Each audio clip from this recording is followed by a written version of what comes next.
Dear Mr. Abdullah Kuti, who presides over the precious meeting, Honorable Parliament Member, respected Priyanka ji, I have great pleasure to stand before the amazing crowd to say the welcome speech. I never forget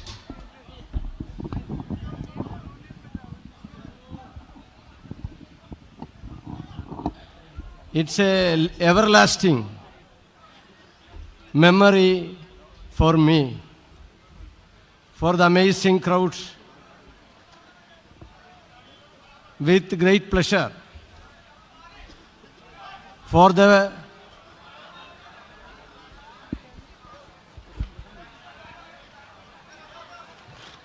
on behalf of the amazing crowds,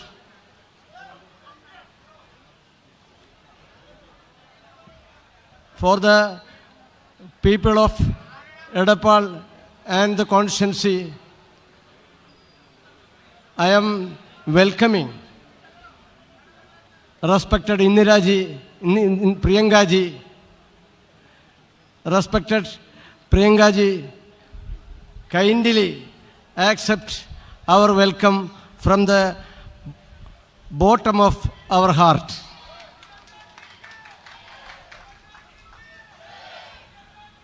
നമുക്കെല്ലാം പ്രിയങ്കരനായ parliament അംഗം നമ്മുടെ ഏതാവശ്യങ്ങളും സമീപിച്ചാൽ കൃത്യതയോടെ കാര്യങ്ങൾ നിർവഹിക്കുന്ന ബഹുഭാഷാ പണ്ഡിതൻ, കേരളത്തിൻ്റെ സാംസ്കാരിക രംഗത്ത് ഉയർന്നു നിൽക്കുന്ന പ്രിയങ്കരനായ അബ്ദുസ് സമദ് സമദാനി MP,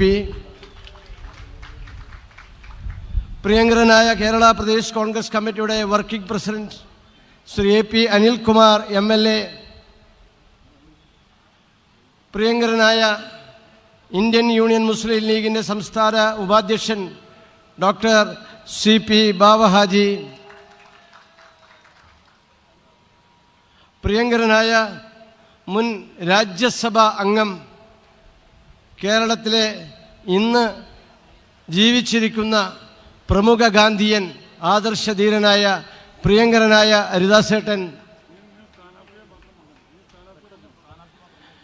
സമയക്കുറവ് കൊണ്ട് ഞാൻ എല്ലാവരുടെയും പേര് പറയുന്നില്ല. നമ്മളെല്ലാം ആവേശത്തോടുകൂടി പ്രതീക്ഷയോടുകൂടി കാത്തിരിക്കുന്നത് മെയ് 4-ാം തീയതിയിലെ റിസൾട്ടിന് വേണ്ടിയാണ്. ഒരു കാര്യം ഉറപ്പിച്ച് പറയുന്നു, നമ്മുടെ പ്രിയങ്കരിയായ, നമ്മുടെ മതേതരത്വത്തിൻ്റെ പ്രിയങ്കരി, നമ്മുടെ എല്ലാവരുടെയും ഹൃദയത്തിൽ സൂക്ഷിക്കുന്ന പ്രിയങ്കാജിയുടെ പ്രസൻസിൽ പറയുന്നു, മെയ് 4-ാം തീയതി വോട്ടെണ്ണി കഴിയുമ്പോൾ പ്രിയങ്കരനായ VS ജോയ് നമ്മുടെ MLA ആയി മാറിയിരിക്കുമെന്ന് ഈ അവസരത്തിൽ ഞാൻ സൂചിപ്പിക്കുകയാണ്. ഇവിടെ എത്തിയിട്ടുണ്ട്. ഇന്ന് ഈ നമ്മുടെ സ്ഥാനാർത്ഥി പ്രഖ്യാപനത്തിന് ശേഷം ഈ നിയോജക മണ്ഡലത്തിൽ മുഴുവൻ ഊണും ഉറക്കവുമില്ലാതെ പറന്ന് നടന്ന് ജനഹൃദയങ്ങളിൽ സ്ഥാനം പേടിയ പ്രിയപ്പെട്ട VS ജോയ് മുഴുവൻ സഹപ്രവർത്തകരെയും വേദിയിലുള്ള ഡയസിലുള്ള പ്രധാനപ്പെട്ട മുഴുവൻ ആളുകളെയും സ്വാഗതം ആശംസിക്കുന്നു. അതോടൊപ്പം തന്നെ ഈ പൊരിയുന്ന വെയിലത്ത് ഇവിടെ എത്തിയിട്ടുള്ള മുഴുവൻ ഐക്യ ജനാധിപത്യ മുന്നണി നേതാക്കളെയും സഹപ്രവർത്തകരെയും ഒറ്റവാക്കിൽ സ്വാഗതം ചെയ്തുകൊണ്ട് ഈ പരിപാടിയുടെ അധ്യക്ഷനായി പ്രിയങ്കരനായ M അബ്ദുള്ള കുട്ടി സാഹിബിനെ ക്ഷണിച്ചുകൊണ്ട് നിർത്തുന്നു. നന്ദി, നമസ്കാരം, ജയ് ഹിന്ദ്.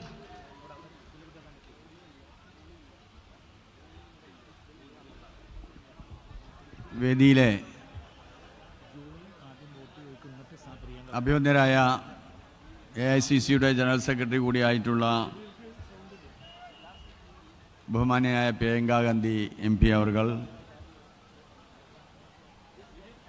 നമ്മുടെ MPയും നമ്മുടെ വിശിഷ്ടാതിഥിയുടെ പ്രഭാഷണം ട്രാൻസ്ലേറ്റ് ചെയ്യുന്ന അഭിവന്ദനായ ഡോക്ടർ അബ്ദുസ് സമദ് സമദാനി സാഹിബ് അവർകൾ, ബഹുമാന്യനായ കോൺഗ്രസിൻ്റെ senior vice president working president AP Anilkumar MLA, C ഹരിദാസേട്ടൻ തുടങ്ങി CP ബാവഹാജി അടക്കം വേദിയിൽ ഉപവിഷ്ടരായിട്ടുള്ള നമ്മുടെ പ്രിയപ്പെട്ട നമ്മുടെ സ്ഥാനാർത്ഥി അഡ്വക്കേറ്റ് VS ജോയി അടക്കമുള്ള നേതാക്കന്മാരെ, സഹപ്രവർത്തകന്മാരെ, സുദീർഘമായി സംസാരിക്കുന്നില്ല. നമ്മുടെ വിശിഷ്ടാതിഥി വളരെ തിരക്കിലാണ്, അവർക്ക് പോവേണ്ടതുണ്ട്. അതുകൊണ്ട് തന്നെ നമ്മളൊക്കെ മനസ്സിലാക്കി വെച്ചതുപോലെ അടുത്തൊരു വരവ് അവർ ഇവിടെ വരും. അവരുടെ കോൺസ്റ്റിറ്റ്യുവൻസിയിൽ ഒരു വോട്ടറാണ്, അവരുടെ പാർലമെൻറ്റ് നിയോജക മണ്ഡലത്തിൽ ഒരു വോട്ടറാണ് VS ജോയ്. അതുകൊണ്ട് തന്നെ ഇന്ത്യയിലെ കോൺഗ്രസ് പാർട്ടി ശ്രദ്ധിക്കുന്ന ഒരു നിയോജക മണ്ഡലമാണ് തവനൂർ. നിരന്തരമായി തവനൂരിനെ സംബന്ധിച്ച് AICCയുടെ ബന്ധപ്പെട്ട എല്ലാവരും നമ്മുടെ നേതാക്കന്മാരെ വിളിച്ച് അന്വേഷണങ്ങൾ നടത്താറുണ്ട്.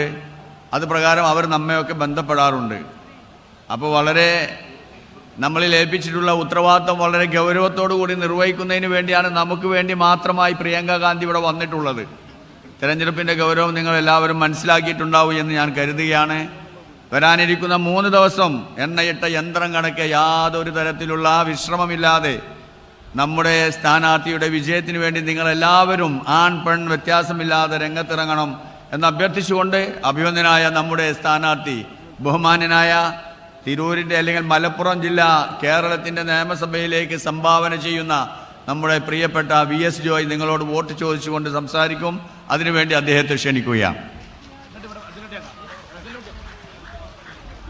പ്രിയങ്കരനായ അധ്യക്ഷൻ അബ്ദുള്ള കുട്ടിയാക്ക, നമ്മളെ അഭിവാദ്യം ചെയ്യുന്നതിന് വേണ്ടി ഇവിടെ കടന്നു വന്നിരിക്കുന്ന രാജ്യത്തിൻ്റെ ആവേശമായിട്ടുള്ള ഇന്ത്യൻ പാർലമെൻറ്റിൽ മതേതരത്വത്തിനു വേണ്ടി പോരാട്ടം നടത്തുന്ന ഇന്ത്യൻ രാഷ്ട്രീയത്തിലെ പെൺപുലി എന്ന് വിളിക്കാൻ കഴിയുന്ന ഇന്ദിര പ്രിയദർശിനിയുടെ അതേ രൂപവും ഭാവവുമായി നമുക്ക് ആവേശമായിട്ടുള്ള നമ്മുടെ പ്രിയങ്കരിയായ നേതാവ് പ്രിയങ്ക ഗാന്ധി, പ്രിയപ്പെട്ട മുൻ മന്ത്രി കൂടിയായ വണ്ടൂരിലെ സ്ഥാനാർത്ഥി കൂടിയായ AP അനിൽകുമാർ അവർകൾ, പ്രിയങ്കരനായ നമ്മുടെ MP doctor MB Abdul Samad Samadani Sahib, പ്രിയപ്പെട്ട CP ബാബഹാജിക്ക് ഉൾപ്പെടെ വേദിയിൽ സന്നിഹിതരായിരിക്കുന്ന ഐക്യ ജനാധിപത്യ മുന്നണിയുടെ സമാരാധ്യരായ നേതാക്കന്മാരെ, സഹപ്രവർത്തകരെ, സുഹൃത്തുക്കളെ, ഏപ്രിൽ മാസം 9-ാം തീയതിയാണ് തെരഞ്ഞെടുപ്പ്.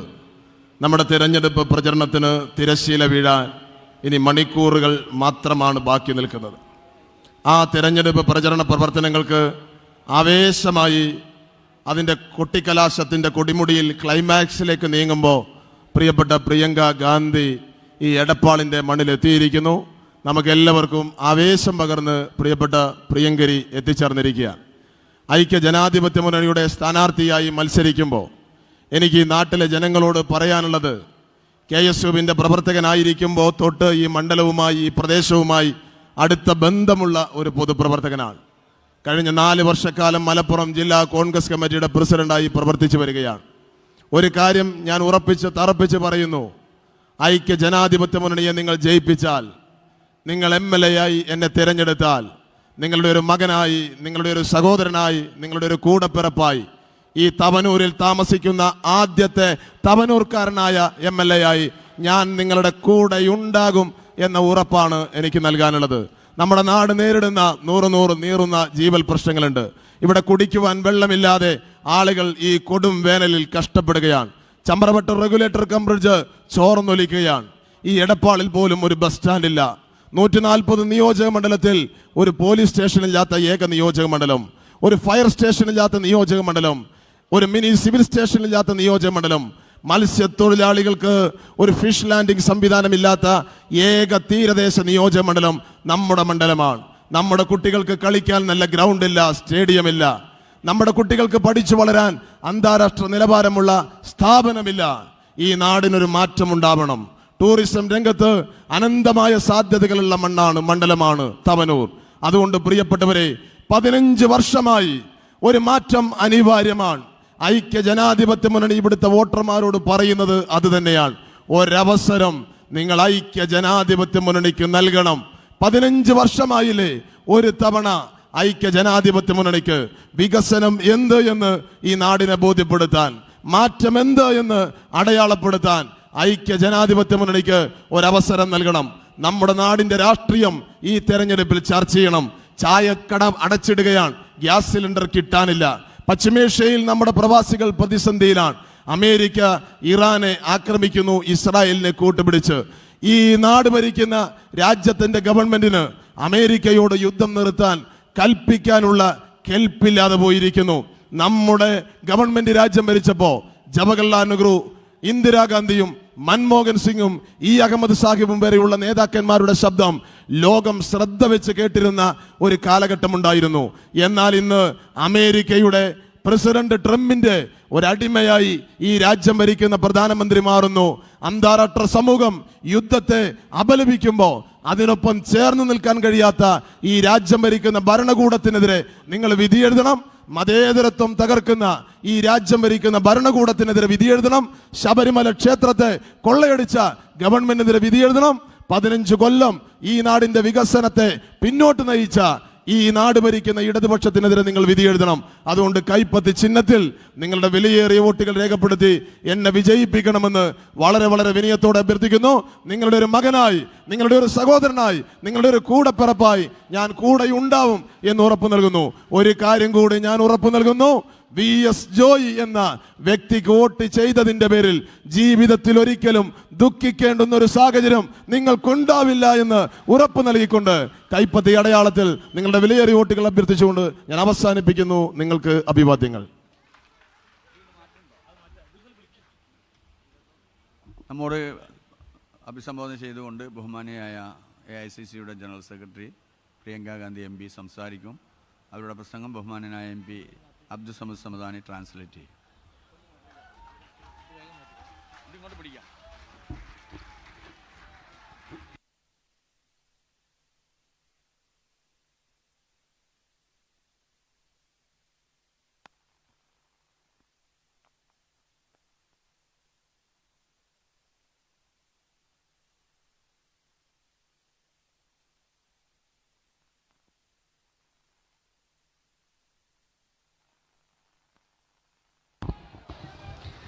Shri Abdul Samad Samadani, Shri AP Anil Kumar ji, Shri Baba Haji ji, Shri C Haridas ji, Shri VS Joy ji, all the colleagues of the UDF of mine who are assembled here on stage, and my sisters and brothers, thank you very much for being here today. വേദിയിലുള്ള ബഹുമാന്യരായ UDFന്റെ നേതാക്കളെ, എൻ്റെ പ്രിയപ്പെട്ട സഹോദരന്മാരെ, സഹോദരിമാരെ, ഈ സവിശേഷ സന്ദർഭത്തിൽ ഇവിടെ എത്തിച്ചേരാനും നിങ്ങളെ അഭിമുഖീകരിക്കാനും നിങ്ങളോട് സംവദിക്കാനും സാധിച്ചതിൽ എനിക്ക് അനൽപമായ കൃതാർത്ഥതയുണ്ട്. I have an esteemed translator here today who is a great friend of my brothers. എൻ്റെ സഹോദരൻ്റെ ഇഷ്ടക്കാരനായ പരിഭാഷകനെയാണ് എനിക്കിന്ന് ലഭിച്ചിട്ടുള്ളത് എന്ന കാര്യത്തിൽ എനിക്ക് സന്തോഷമുണ്ട്. I know for 15 years here you have had an LDF MLA. Am I right? Yes. നിങ്ങൾക്കറിയാമല്ലോ, കഴിഞ്ഞ 15 വർഷം നിങ്ങളിവിടെ ഒരു LDF MLA ആണ് നിങ്ങൾക്ക് അനുഭവിക്കേണ്ടി വരികയുണ്ടായത്. And yet am I right that you have one of the worst drinking water problems in the whole state over here? ഈ സ്റ്റേറ്റിൽ ആകമാനം ഒട്ടേറെ പ്രശ്നങ്ങളും പ്രയാസങ്ങളും ഉണ്ടായി. അത് ഏറെ അനുഭവിക്കേണ്ടി വന്ന സാഹചര്യമാണ് നിങ്ങൾക്ക് കഴിഞ്ഞു പോയത്. Is that correct? അത് ശരിയല്ലേ? Correct? Nothing has been done to resolve that problem even after being 3 times your MLA. നിങ്ങളുടെ പ്രശ്നങ്ങൾ പരിഹരിക്കാനോ നിങ്ങളുടെ പ്രയാസങ്ങൾ നിങ്ങളുടെ കൂടെ നിൽക്കാനോ ഒന്നും ചെയ്തിട്ടില്ലാത്ത ഒരു MLA ആണ് ഇവിടെ ഉണ്ടായിരുന്നത്. I'll tell you something very frankly. I am the MP from Wayanad, as you all know, for the last almost 1.5 years now. And my experience has been that we try to do many works. I visit people, I understand their problems and their struggles. And when I come back, I try my best to resolve those problems. Many times those problems are related to the central government. Many times they are related to the state government. And many times we have to, whether they are, especially if there are problems to do with roads and problems to do with other basic amenities, healthcare, we have to approach the state government or the central government for some kind of support and assistance to resolve that problem. And for us, as an MP, it's very frustrating when I have to go and ask the state government or the central government, and I know that no matter how hard I try, unless they cooperate, I cannot resolve the problem. എൻ്റെ ഒരു അനുഭവം എൻ്റെ സഹോദരങ്ങളുമായി ഞാൻ പങ്കുവെക്കാൻ ഈ അവസരത്തിൽ ആഗ്രഹിക്കുകയാണ്. ഞാൻ വയനാടിൽ നിന്ന് തിരഞ്ഞെടുക്കപ്പെട്ട ഒരു പാർലമെൻറ്റ് അംഗമാണ് എന്ന് നിങ്ങൾക്കറിയാം. ജനങ്ങൾക്കിടയിൽ ചെല്ലുമ്പോൾ അവർ ഓരോ വിധത്തിലുള്ള പ്രശ്നങ്ങളും പ്രയാസങ്ങളും സ്വാഭാവികമായും ജനപ്രതിനിധി എന്ന നിലയിൽ എന്നോട് പറയും.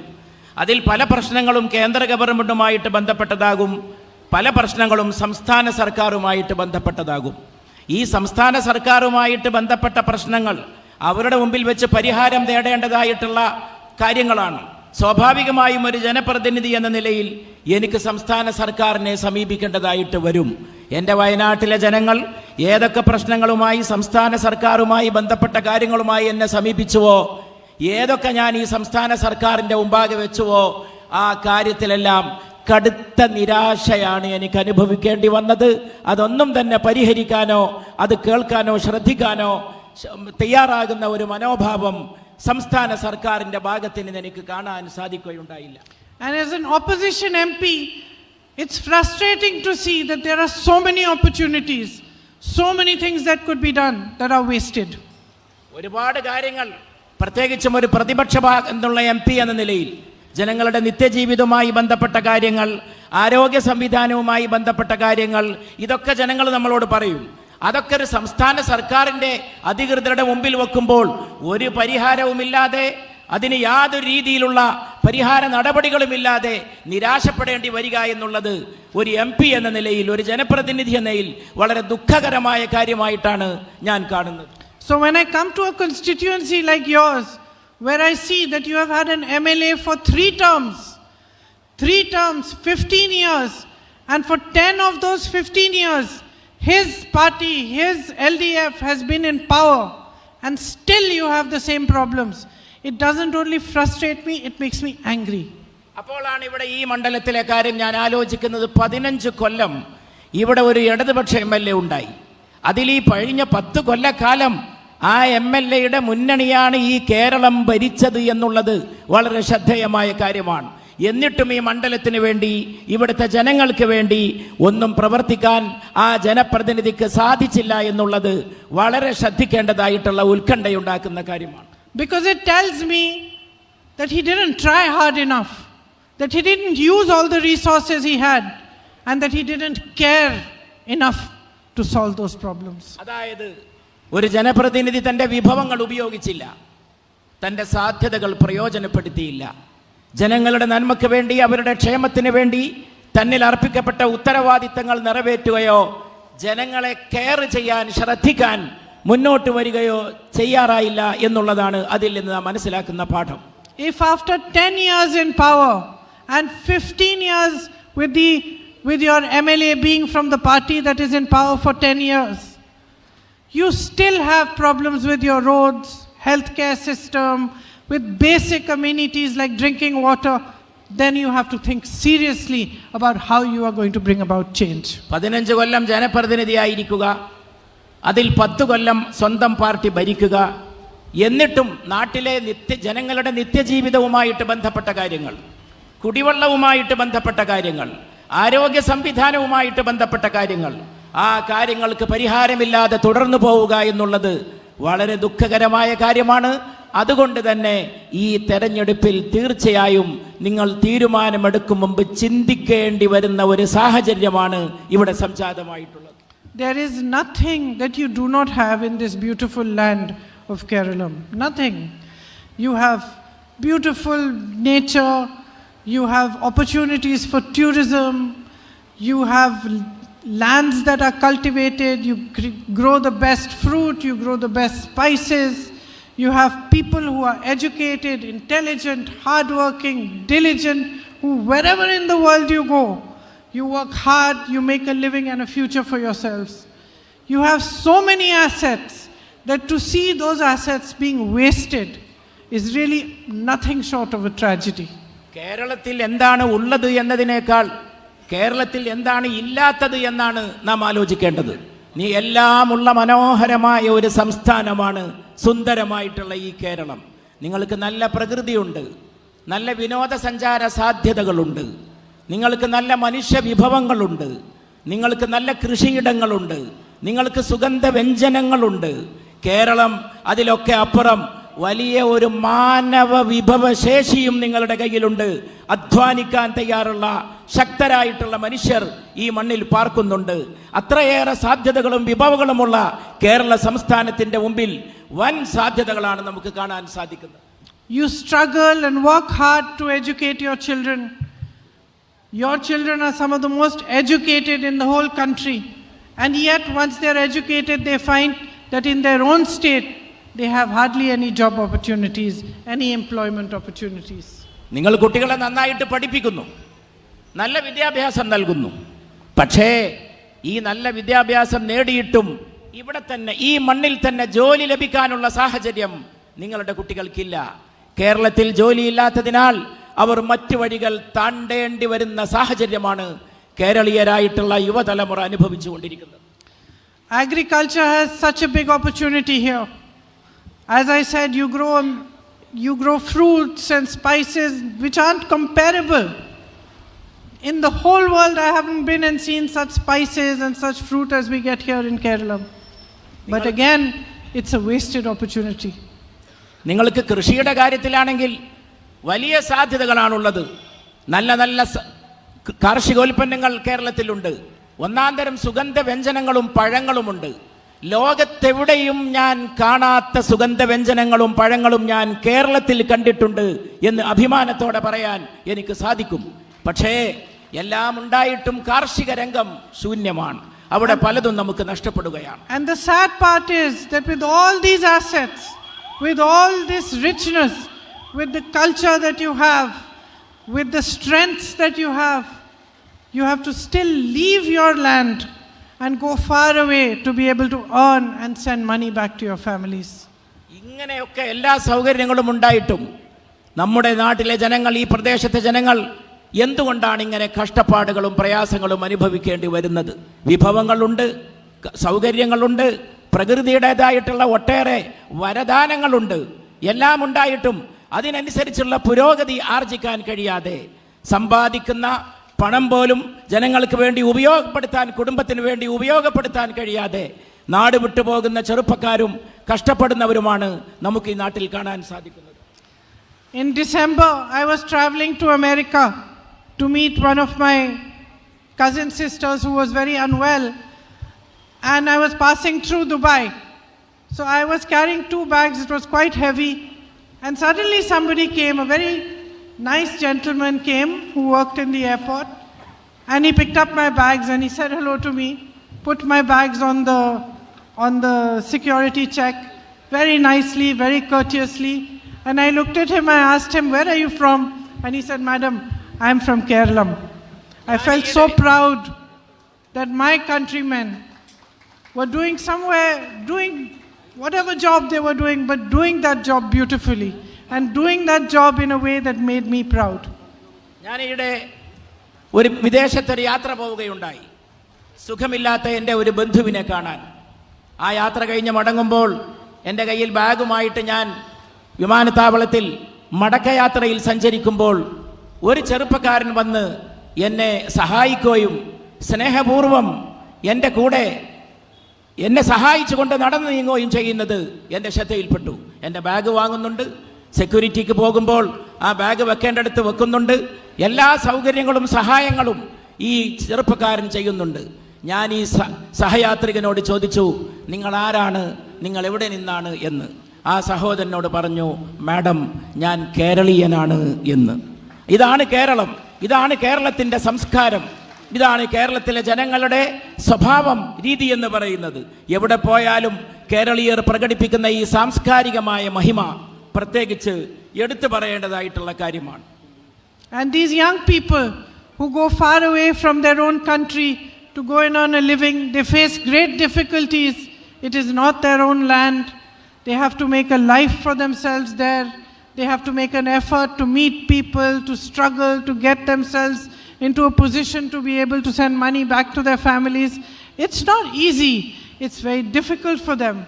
So that when the war broke out in the Middle East, my first thoughts were with all those young men and women who are far away from their relatives. And as a mother myself, I was thinking how their parents, how their sisters and brothers here in Kerala must be worried sick about them, wondering how are they going to manage? Are they going to be safe? Are they going to be secure? Will they be able to come back home to us? വിദേശത്ത് പോയി ജോലി ചെയ്യുന്ന നമ്മുടെ സഹോദരങ്ങളെക്കുറിച്ച് വളരെ വലിയ ഉത്കണ്ഠകളാണ് നമ്മളുള്ളത്. അവർ കഷ്ടപ്പെടുന്നു, പ്രയാസപ്പെടുന്നു, വിയർപ്പൊഴുക്കുന്നു കുടുംബം പുലർത്തുന്നതിന് വേണ്ടി. അവർ സമ്പാദിക്കുന്ന പൈസ പണം നാട്ടിലേക്ക് അയക്കാനും എത്തിക്കാനും അതിലൂടെ കുടുംബത്തെ പരിപാലിക്കാനും അവർ ഒട്ടേറെ പ്രയാസങ്ങൾ അനുഭവിക്കുന്നു. ഞാനൊരു മാതാവാണ്, അതുകൊണ്ട് മക്കളുടെ വേദന എനിക്ക് മനസ്സിലാക്കാൻ സാധിക്കും.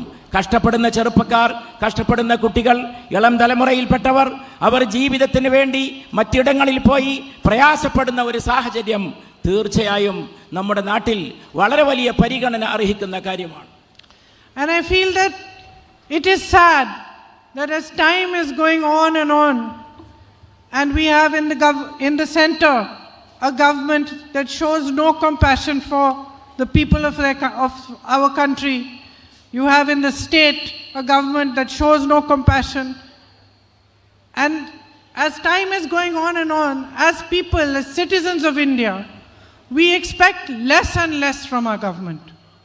So when there is a crisis like the crisis in the Middle East, and our governments do nothing to protect our people, they don't provide any safety, any security, any plan as to how are we going to bring them back, how are we going to help them over there.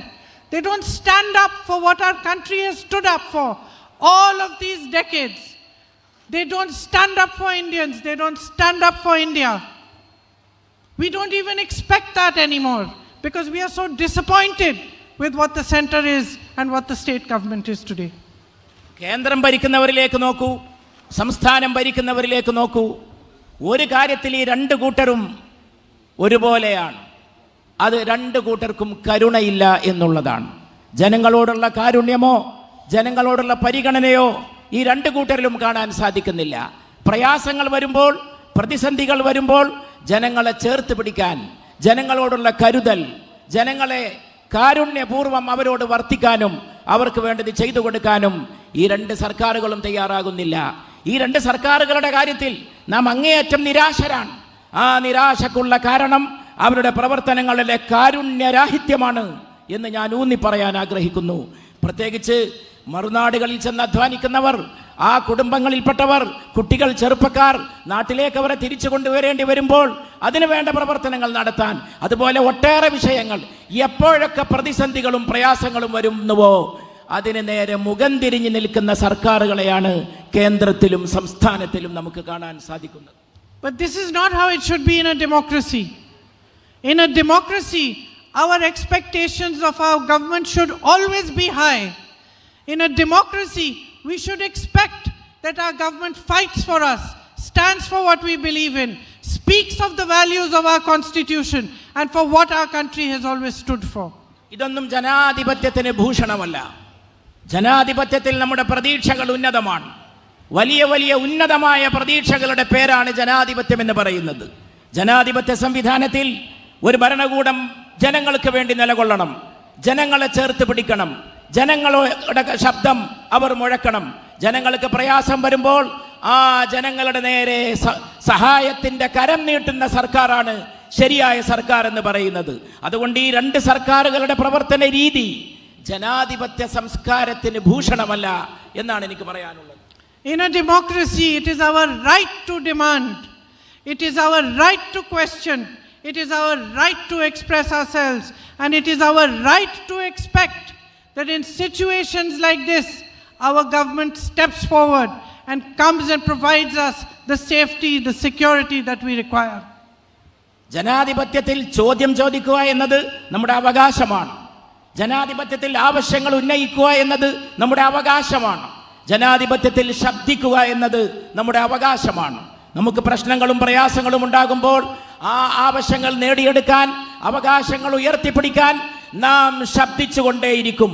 അങ്ങനെ ശബ്ദിക്കുക എന്നുള്ളതാണ് ജനാധിപത്യം നമുക്ക് നൽകിയിട്ടുള്ള ഏറ്റവും പ്രധാനപ്പെട്ട അവകാശം എന്ന് പറയുന്നത്. But unfortunately, my sisters and brothers, the truth is that we are being led by cowards today. പക്ഷേ ഇന്ന് നാം ഭീരുക്കളാൽ വലയം ചെയ്യപ്പെട്ടിരിക്കുകയാണ് എൻ്റെ പ്രിയപ്പെട്ട സഹോദരന്മാരെ, സഹോദരിമാരെ.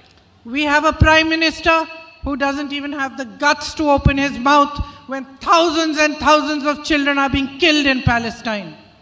ഇന്ന് ശബ്ദിക്കാൻ ധൈര്യമില്ലാത്ത പ്രധാനമന്ത്രിയെ നാം കാണുന്നു. ആയിരക്കണക്കിന് കുഞ്ഞുങ്ങൾ ഫലസ്തീനിൽ കൊല ചെയ്യപ്പെട്ടപ്പോൾ എന്ന് ഉരിയാടാൻ തയ്യാറാകാത്ത ഒരു പ്രധാനമന്ത്രിയെയാണ് ഈ രാജ്യത്ത് നമുക്ക് കാണാൻ സാധിച്ചത്. We have a prime minister who goes running to Israel 2 days before this war begins and bows down to them and receives medals for them from them in his own name.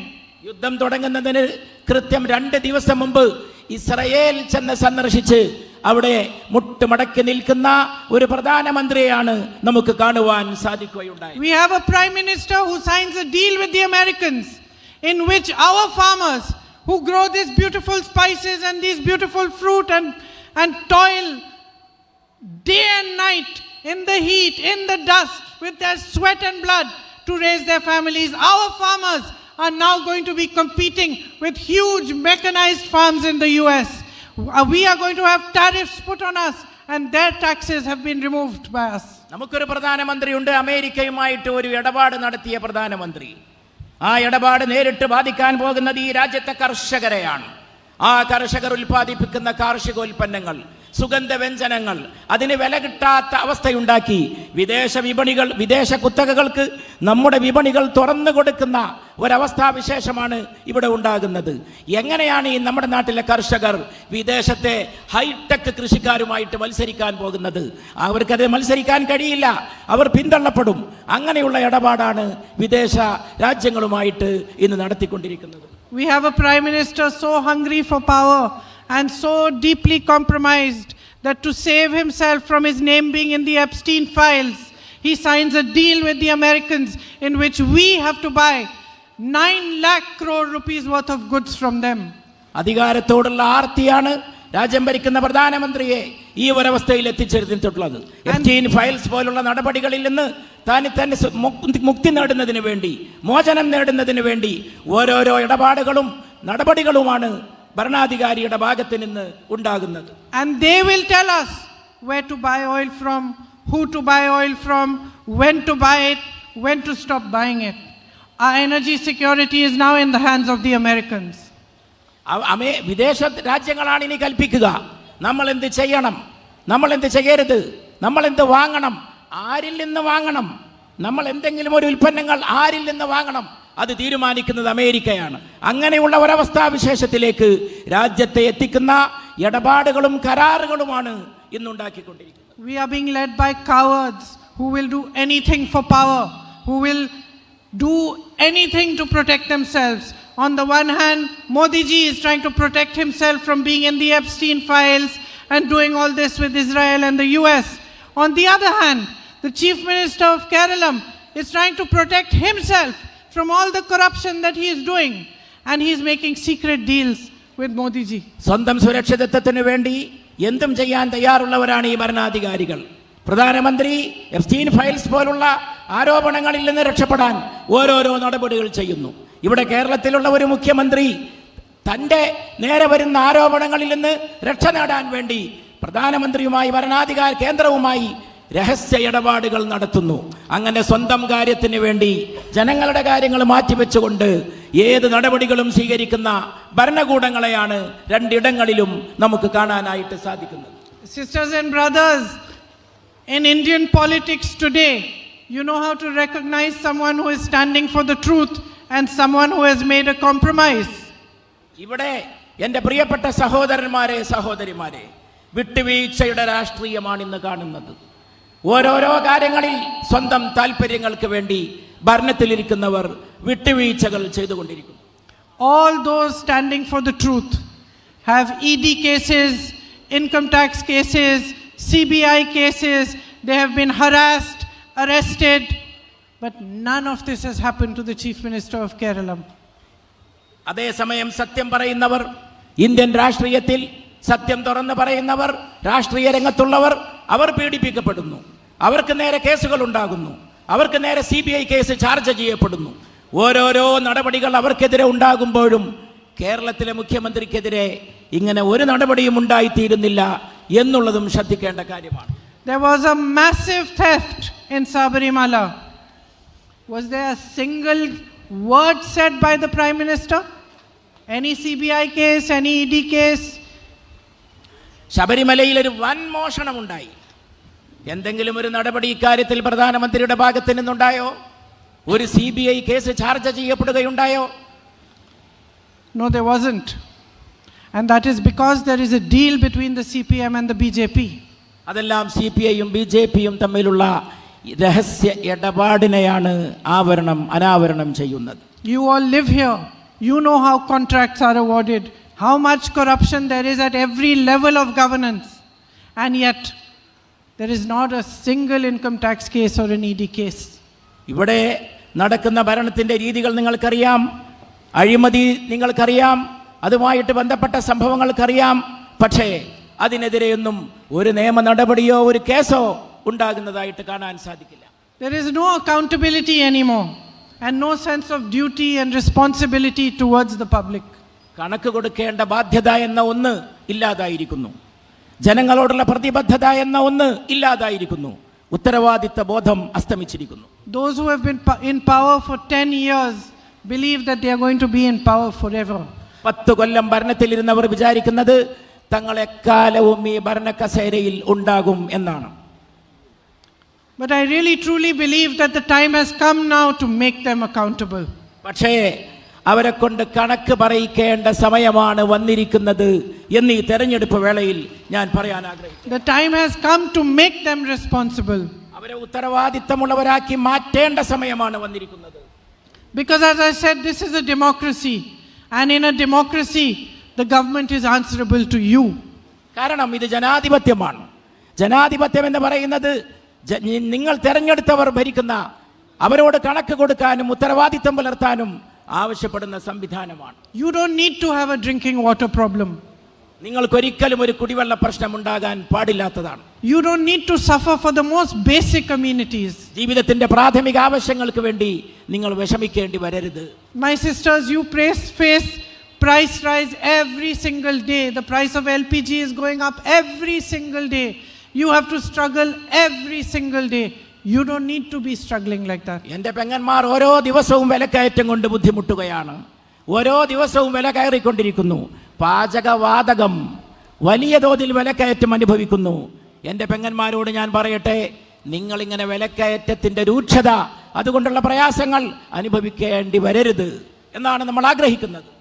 With a strong government that truly believes in helping you, in supporting you to give you a better and brighter future, that understands that every penny that it spends should be money spent on you, not money put in their pocket.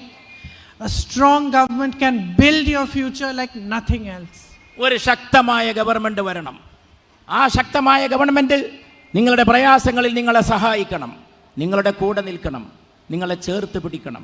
നിങ്ങളിൽ നിന്ന് നേടുന്ന ഓരോ തുണ്ട് പണവും ഓരോ നയാ പൈസവും നിങ്ങൾക്ക് വേണ്ടി ചെലവഴിക്കുന്ന, നിങ്ങളുടെ ക്ഷേമത്തിന് വേണ്ടി വിനിയോഗിക്കുന്ന ഒരു സർക്കാരായിരിക്കണം ഇവിടെ ഉണ്ടായി വരേണ്ടത്. The agricultural sector needs to be strengthened.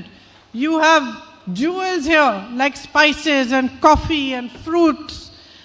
Your tourism can be strengthened to become comparable to any other place in the world.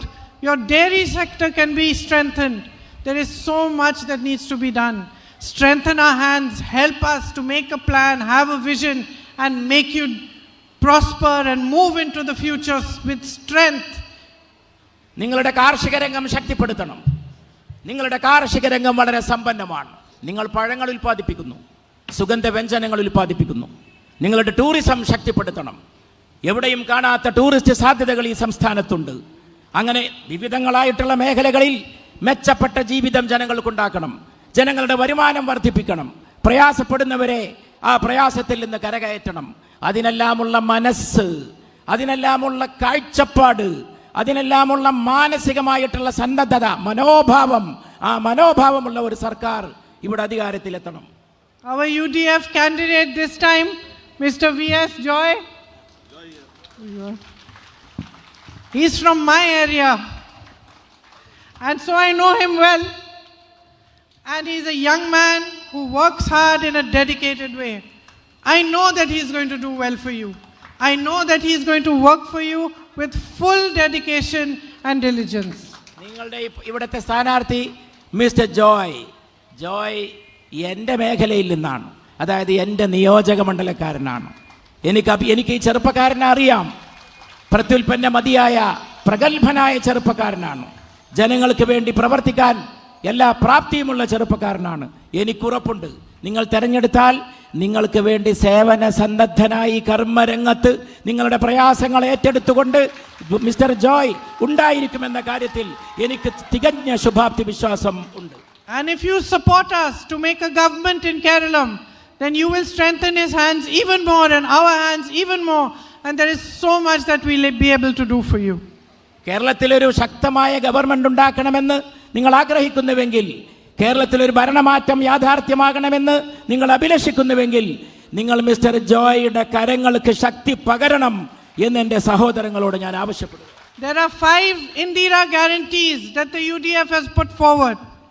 I want to tell you each one of them so that you know that this is a small part of what we want to do, but we want to make your lives easier. We want to end this struggle that you have been living for 10 years. We want you to be able to prosper. UDF മുന്നോട്ട് വെച്ച 5 ഗ്യാരണ്ടികൾ നിങ്ങളുടെ മുമ്പാകെയുണ്ട്. അത് വളരെ വ്യക്തമാണ്. ഞാനത് നിങ്ങളോട് എണ്ണി പറയാൻ ആഗ്രഹിക്കുന്നു. അത് നിങ്ങളുടെ ജീവിതം ക്ഷേമകരമാക്കാനാണ്, ശുഭകരമാക്കാനാണ്. നിങ്ങളെ ഈ അവസ്ഥയിൽ വിട്ടേച്ചു പോകാനല്ല, ഈ അവസ്ഥയിൽ നിന്ന് ശോഭനമായ പുരോഗമനത്തിന്റെ ക്ഷേമത്തിന്റെ മറ്റൊരവസ്ഥയിലേക്ക് ഉയർത്താനാണ്. So my sisters, you might know that in Karnataka the Congress government gave free travel, bus travel to all women. Here also, if our government comes, we want to give free bus travel on all state buses to all of you. You can go and visit your relatives, go on pilgrimages, everything for free. എൻ്റെ പെങ്ങന്മാരെ, നിങ്ങൾക്ക് നന്നായിട്ടറിയാം, കർണാടകയിൽ സ്ത്രീകൾക്ക് bus യാത്ര സൗജന്യമാണ്. UDF കേരളത്തിലും അത് സ്ത്രീകൾക്ക് സൗജന്യമാക്കാൻ തീരുമാനിച്ചിരിക്കുകയാണ്. നിങ്ങൾക്ക് കേരളത്തിൽ സർക്കാർ ബസ്സുകളിൽ സുഗമമായിട്ട് യാത്ര ചെയ്യാം. നിങ്ങൾക്ക് ഏത് ബസ്സിലും കയറാം. നിങ്ങൾക്ക് നിങ്ങളുടെ ബന്ധുക്കളെ കാണാനോ നിങ്ങൾ ഉദ്ദേശിക്കുന്ന യാത്രകൾ നടത്താനോ പൂർണ്ണമായ സൗജന്യ യാത്ര ഏർപ്പെടുത്തി കൊടുക്കുന്ന ഒരു സംവിധാനമായിരിക്കും. We will give 1,000 rupees per month to all college going girls. കോളേജിൽ പോകുന്ന എല്ലാ പെൺകുട്ടികൾക്കും 1000 രൂപ ലഭിക്കുന്ന ഒരു സംവിധാനം ഇവിടെ UDF ഒരുക്കുന്നതാണ്. And a 3,000 rupee per month pension to all the elderly, senior citizens and vulnerable people, along with a special ministry for senior citizens. മുതിർന്ന പൗരന്മാർക്ക്, വയോധികർക്ക് അവരുടെ ക്ഷേമത്തിന് വേണ്ടി 3000 രൂപ നൽകാനാണ് ഐക്യജനാധിപത്യ മുന്നണി ഗവൺമെന്റ് തീരുമാനിച്ചിട്ടുള്ളത്. അതോടൊപ്പം മുതിർന്ന പൗരന്മാർക്ക് വേണ്ടി ഒരു പ്രത്യേക മന്ത്രാലയം രൂപീകരിക്കാനും ഐക്യജനാധിപത്യ മുന്നണി ഗ്യാരണ്ടി നൽകിയിരിക്കുകയാണ്. When there was a Congress government in Rajasthan, there was a scheme in which every household would get 25 lakhs of health insurance, which means that up to 25 lakhs, whatever health problem people had, whether they had cancer, heart disease or lung problems, even if they needed a surgery, the government would pay for it, so they would not have to pay a single rupee. We have decided that if we have a government in Kerala, we will make the same scheme in Kerala, 25 lakhs per household health insurance, so that every health cover, every health care, medicine, surgery, anything that is required up to 25 lakhs will be free for every household. രാജസ്ഥാനിലെ government, നമ്മുടെ Congress government ഒരു പ്രത്യേക കാരുണ്യ പദ്ധതി കൊണ്ടുവരികയുണ്ടായി. 25 ലക്ഷത്തിന്റെ insurance പദ്ധതിയാണത്. അതായത് 25 ലക്ഷത്തിന്റെ താഴെ വരുന്ന, 25 ലക്ഷത്തിന്റെ ഉള്ളിൽ വരുന്ന ചികിത്സാ ചെലവുകൾ ആരോഗ്യ സംബന്ധമായിട്ടുള്ള ചെലവുകൾ അതെന്താകട്ടെ, അത് തീർത്തും ഗവൺമെന്റ് സൗജന്യമാക്കുന്ന ഒരു നടപടിയായിരിക്കും കേരളക്കരയിൽ ഐക്യമുന്നണിയുടെ സർക്കാർ നിലവിൽ വന്നാൽ ഉണ്ടായിത്തീരുക. And the last fifth guarantee is that we will give interest-free loans of 5 lakh rupees to any young man or woman who wants to start his or her own business.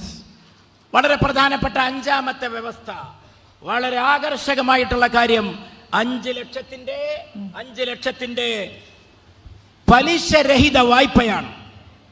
Business തുടങ്ങാൻ ആഗ്രഹിക്കുന്ന ചെറുപ്പക്കാർക്ക് 5 ലക്ഷത്തിന്റെ പലിശരഹിത വായ്പ നൽകുന്ന ഒരു സംവിധാനം, ഒരു സംരംഭം കേരള ഗവൺമെന്റ് ഐക്യമുന്നണി അധികാരത്തിൽ വന്നാൽ ഈ സംസ്ഥാനത്തിൽ ഉണ്ടാക്കിയിരിക്കും. And this is only a small part of what we want to do. We have a vision to make Kerala the foremost developed state. And I urge you, my sisters and brothers, you have everything, as I said. You have natural assets, you have the asset of an educated, intelligent population. You have everything. Now you need a government that maximizes what you have, that uses what you have for your own benefit, and creates here a new plan for your future so that your children don't have to worry. They don't have to go abroad to get jobs and send money back to you, so that they can get employment here, that opportunities can be created for them here on your own land. So please, when you go to vote on the 9th, think carefully. Look back at the last 10 years and see what have you got from the LDF government.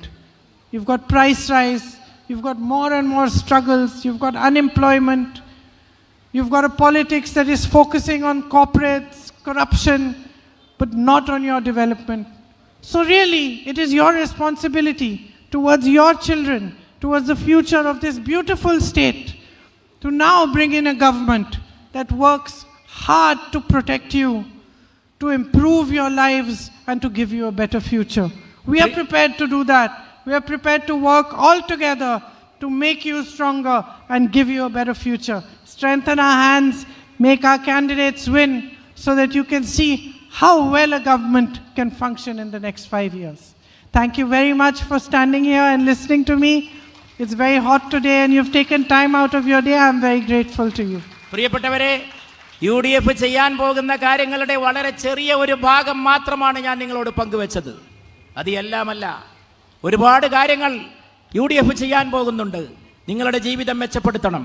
ഞാൻ തുടക്കത്തിലേ പറഞ്ഞ പോലെ നിങ്ങൾ കേരളീയർക്ക് എല്ലാമുണ്ട്. വിഭവങ്ങളുണ്ട്, പ്രകൃതി വിഭവങ്ങളുണ്ട്, മനുഷ്യ വിഭവങ്ങളുണ്ട്. അതെല്ലാം ഉപയോഗപ്പെടുത്തിക്കൊണ്ട്, പ്രയോജനപ്പെടുത്തിക്കൊണ്ട് നാടിനെ മെച്ചപ്പെടുത്തണം, മുന്നോട്ട് കൊണ്ടുപോകണം, ക്ഷേമം ഉറപ്പാക്കണം, കഷ്ടപ്പെടുന്നവരെ രക്ഷിക്കണം. മാത്രമല്ല, നമ്മുടെ ചെറുപ്പക്കാർക്ക് ഇവിടെ തന്നെ തൊഴിൽ ലഭിക്കാവുന്ന തൊഴിൽദാന പദ്ധതികൾ ഉണ്ടാകണം. UDF അതിനുവേണ്ടി എല്ലാം പ്രതിജ്ഞാബദ്ധമാണ്. അതുകൊണ്ട് വോട്ട് ചെയ്യാൻ പോകുമ്പോൾ വളരെ ശ്രദ്ധിക്കണം. വോട്ട് ചെയ്യാൻ പോകുമ്പോൾ കഴിഞ്ഞ 10 കൊല്ലത്തേക്ക് തിരിഞ്ഞു നോക്കണം. ഇനിയുള്ള ഭാവിയിലേക്ക് ഉറ്റുനോക്കണം. അങ്ങനെ ഭാവിയിലേക്ക് ഉറ്റുനോക്കിക്കൊണ്ട് ക്ഷേമമുള്ള ഒരു സംസ്ഥാനം, ഒരു കേരളം കെട്ടിപ്പടുക്കാൻ നിങ്ങൾ ഐക്യ ജനാധിപത്യ മുന്നണിയെ വിജയിപ്പിക്കണം എന്ന് ഞാൻ ഒരിക്കൽ കൂടി നിങ്ങളോട് എല്ലാവരോടും അപേക്ഷിക്കുകയാണ്. അതിനുവേണ്ടി നിങ്ങൾ നമ്മുടെ സ്ഥാനാർത്ഥി പ്രിയപ്പെട്ട ജോയിയെ നല്ല ഭൂരിപക്ഷത്തോടെ വിജയിപ്പിക്കണമെന്ന് ഞാൻ നിങ്ങളോട് അഭ്യർത്ഥിക്കുന്നു. പ്രിയപ്പെട്ടവരെ, നല്ല ചൂടുള്ള സമയമാണ്. ഈ കാലാവസ്ഥയിലും ഇത്രയേറെ സമയം ഇവിടെ കാത്തുനിന്ന് നിങ്ങൾ എന്നെ കേൾക്കുകയും എൻ്റെ വാക്കുകൾ ശ്രദ്ധിക്കുകയും ചെയ്തതിൽ എനിക്ക് വലിയ നന്ദിയുണ്ട്. നിങ്ങളോട് കടപ്പാടും. Thank you. ജയൻ.